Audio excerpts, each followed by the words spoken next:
The first thing that I figured out when I made the US ski team and started racing World Cup was being a self-advocate.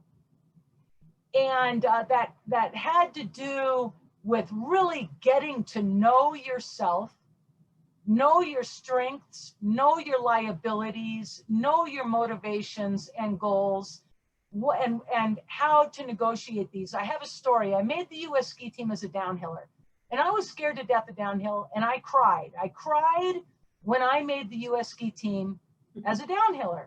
But I thought, okay, this is what I'm going to do. But I went to the coaches daily and I said, you guys, I really would like to train GS. I really would like to ski slalom. I want to be with the tech girls because I loved GS and slalom. But the coaches saw me as a downhiller. Well, it was my being a self-advocate. Can I train GS? Can I train GS? Can I train GS? Every single day, the coaches said, sure.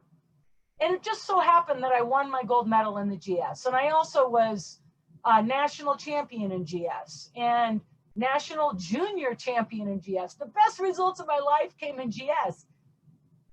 So, you know, in our life, and I say this to kids, that we have our parents, we have our best friends, we have our mentors, we have our coaches, we have our colleagues, we have our bosses.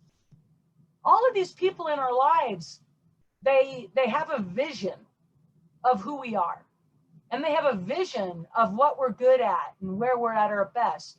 And it is me, the individual, who can really tap into all of these experts and all of these people around me, but separate their agendas and their bias and their thoughts from who I am.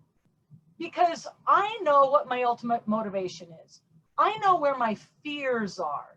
I know where my liabilities are. I know where my motivation is. And I think, you know, standing up and being a self-advocate, and that is so very important. Another lesson that I think was so important for me, and that is innovation. So as you guys know, I grew up in Seattle, and there are very few US ski team members, except for Tracy, who may be there, out there somewhere. Tracy Givens, are you there? She came from the city. There are very few US ski team athletes that came from the city. And I was from the city. And I didn't have coaches around. I didn't have anybody looking over my shoulder. I didn't have anybody telling me how to get this done. I had to be innovative. So a story about this was I grew up walking distance from the Husky Stadium because my dad worked there. And I was 18 years old, and I marched right in to that Husky varsity weight room.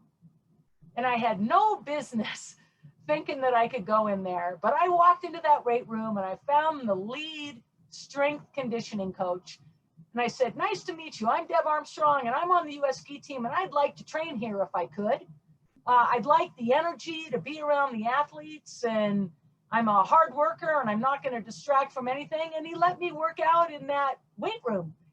And so, you know, I really tapped into what the city had to offer to help propel me to a better place. I leveraged these different opportunities, and I think it's innovation that really separates those people who are good from those people who become great. That innovation really, I think, is important. And then the final thing I'm going to say is the lesson that I learned about changing things up. That we all have our ideas about what works. We have our ideas of who we are. We have our ideas of how to go about particular things. And sometimes we get in a rut.